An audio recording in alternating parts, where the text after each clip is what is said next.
वंदे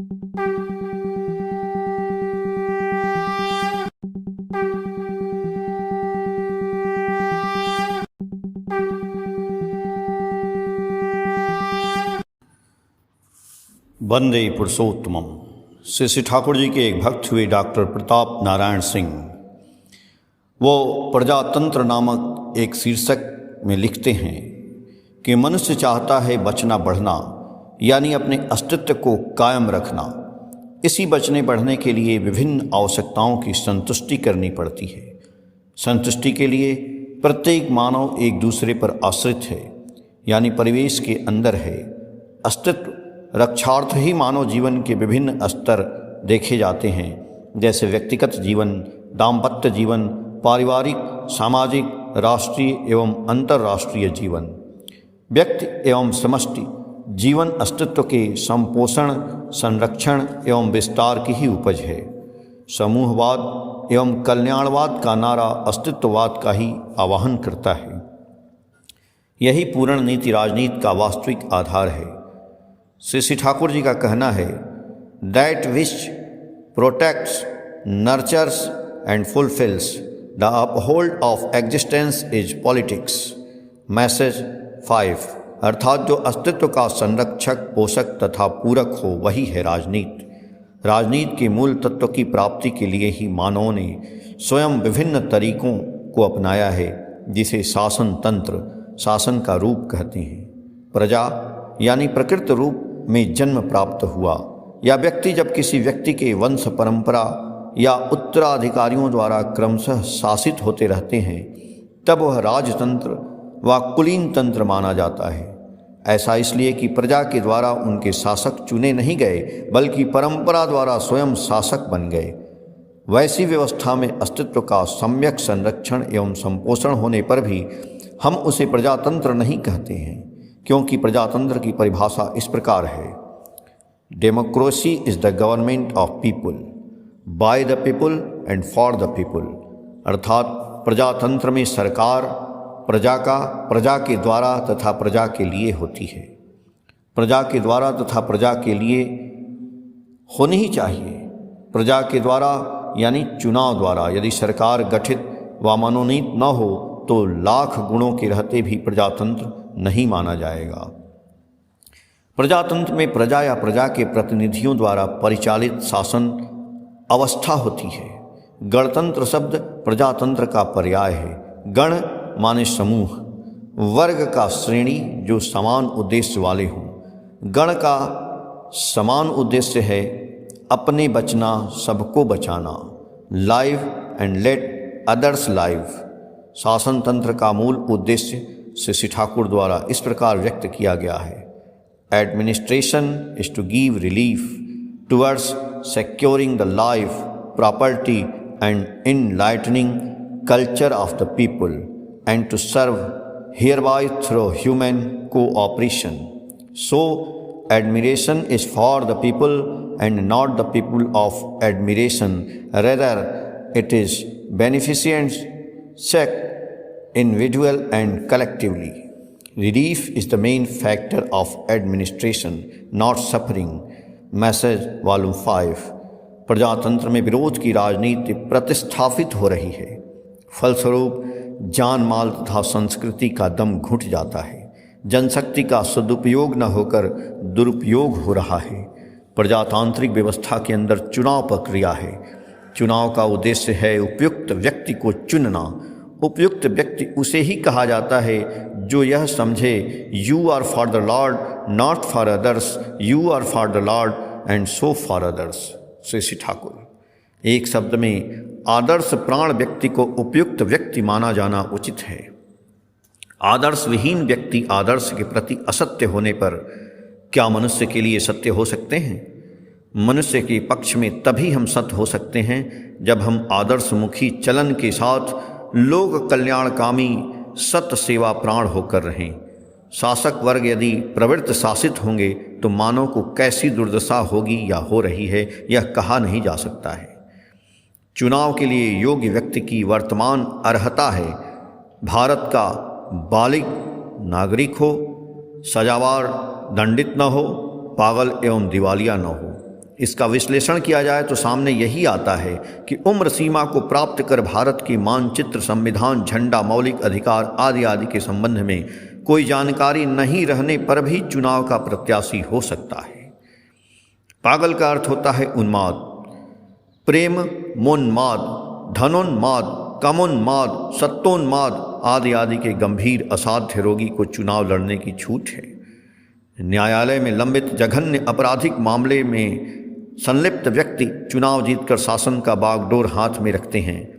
ऐसे आपराधिक आचरण के बल चुनाव जीतने वाले, जिसके भय से माताओं का सतीत्व भय खाता है, वे नारी कल्याण मंत्री बनने में सफल होते हैं। जिसे वर्णमाला का ज्ञान नहीं है, वे संसद में व्यवस्था का संवैधानिक पक्ष रखते हैं। धर्म का शाब्दिक अर्थ नहीं जानने वाले व्यक्ति धर्म निरपेक्ष एवं सापेक्षक की बहस में भाग लेते हैं। घोटालेबाजों को खजाना का मालिक बनाना बिल्ली को सुंगठी सूखी मछली की रक्षा का भार देना ही है। आज के प्रजातांत्रिक व्यवस्था में सत्ता पक्ष हर एक क्रिया को राष्ट्रहित कहते हैं तथा विरोधी राष्ट्र विरोधी कहते हैं। कभी कभी किसी नेता जनप्रतिनिधि का जीवन इतिहास सुनने का अवसर मिलता है तो मुझे व्यक्तिगत रूप से यही बुझाना है कि संवाददाता को लाचारी ने विशेषण एवं समास का विशेषज्ञ बना डाला है। संवाददाता के लिए झूठ बोलना सही नहीं होगा और संबंधित नेता के विषय में सत्य बोलने का वह वक्त समय नहीं रहता है। ऐसा इसलिए कि लाचारी मार गई। सुना जाता है कि राजा की झूठी प्रशंसा नहीं करने वाले कवि राजकवि बनने की अपेक्षा भीख मांगकर खाना तथा मर जाना बेहतर समझते थे और वैसा करते थे।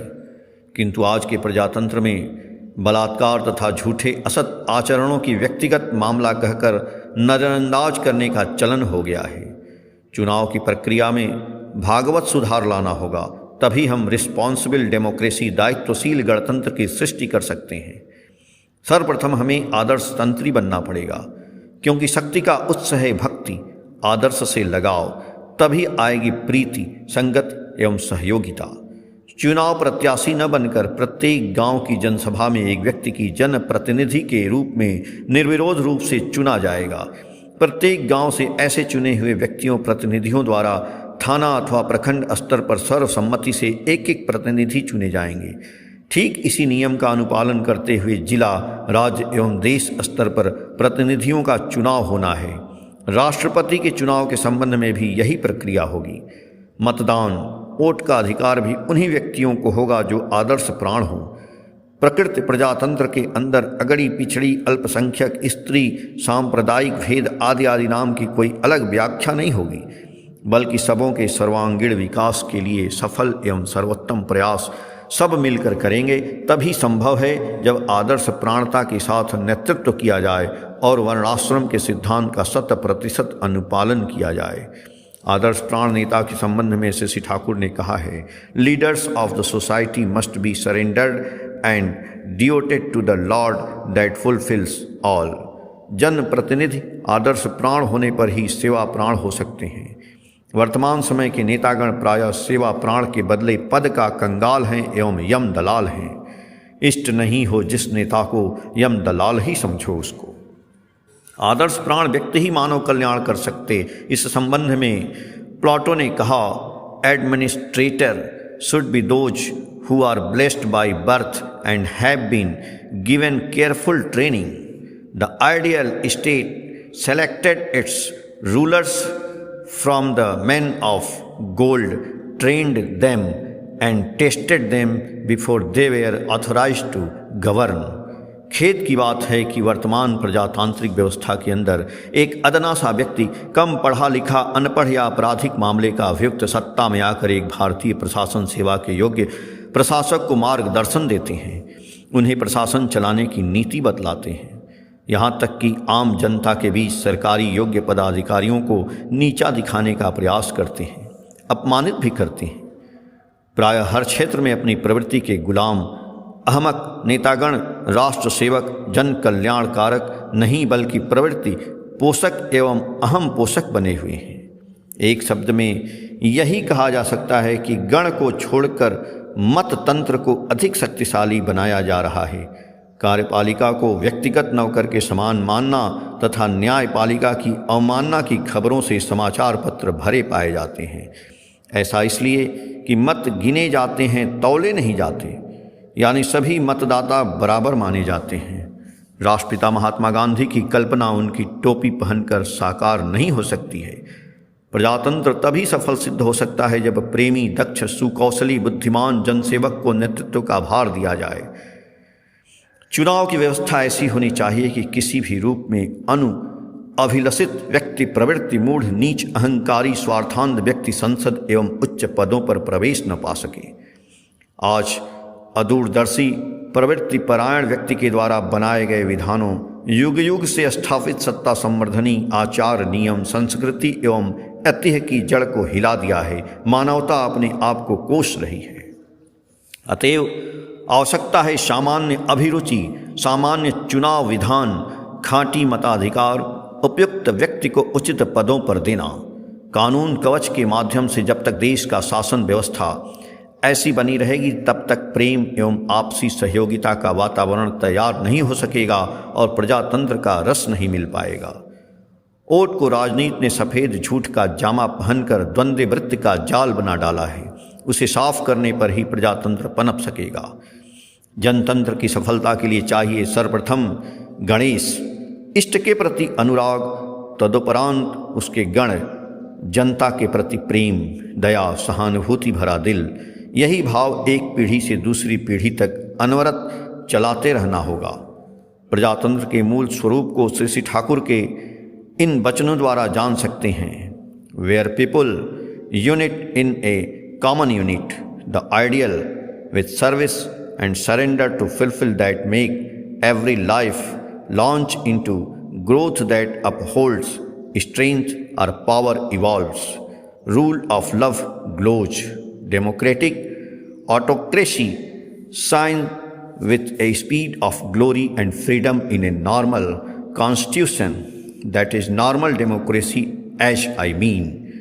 अर्थात जहाँ जनगण परिपूर्णी सेवा आत्मसमर्थन लेकर एक आदर्श में मिलित होता है, जो सेवा व आत्मसमर्पण प्रत्येक जीवन ही जीवन का घृत्यपोषी वर्धन में परिचालित करे, वहाँ जग उठेगी शक्ति, दीप्त हो उठेगी प्रेम का शासन और त्वरित गति से प्रज्वलित हो उठेगा सहज संविधानाश्रित गौरव और स्वाधीनता समन्वित गणतांत्रिक स्वतंत्र।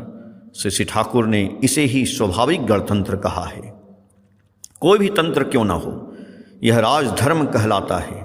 राजनीति राजधर्म को परीक्षित एवं परिपोषित करती है। राजनीति यदि आदर्श केंद्रित न हो, वह राजनीति खोखली होगी। इसीलिए तंत्रों की जड़ में चाहिए the emblem of love, and unless they serve the pilot of life, all politics are defective. कोई भी शासन तंत्र मनुष्य के बचने बढ़ने के लिए है, कल्याण के लिए है। मानव कल्याण यदि सर्वस्वार्थ नहीं रहे तो संगति कायम रखना असंभव है। जिस प्रकार किसी फुटबॉल के खेल में पूरी टीम विजयी होती है, न कि खिलाड़ी विशेष गोल करने वाला, ठीक उसी प्रकार प्रजातंत्र की सफलता के लिए सभी नेतृत्व देने वाले सत्ता पक्ष एवं विरोधी विजयी माने जाएं। सत्ता पक्ष वाले अस्तित्व पोषणी कर्तव्यम का निर्वाह करेंगे, विरोधी उस क्रियाकलाप के अंदर असत के प्रवेश को रोककर सहयोग देंगे।